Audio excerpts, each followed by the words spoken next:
কাফনের কাপড়ে কোনো পকেট থাকে? থাকে না, নিয়ে যেতে পারবেন না। আপনি মারা যাওয়ার পরে যে কাফনের কাপড়টা কেনা হবে, আপনি জানেন সেটা টরে কাপড় কেনা হবে না? আপনি কি জানেন সেটা কোনো দামি কাপড় কেনা হবে না?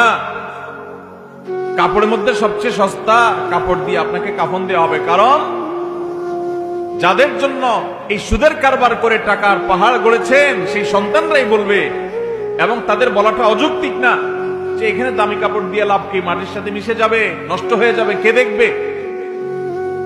দামি সাবান দিয়ে আপনাকে গোসল করাবে না। এই দুনিয়া থেকে কিছু নিয়ে যেতে পারবেন না, সব রেখে যেতে হবে। ভাগ বটরা করে ছেলে মেয়েরা খাবে, আর হারাম কামাই করছে না, আপনি জবাব দিতে হবে আপনার। আপনার চেয়ে বড় নির্বোধ কে আছে যে কামাই করবেন, চুরি করবেন যাদের জন্য, তারা কেউ আপনার চুরির দায় নিবে না।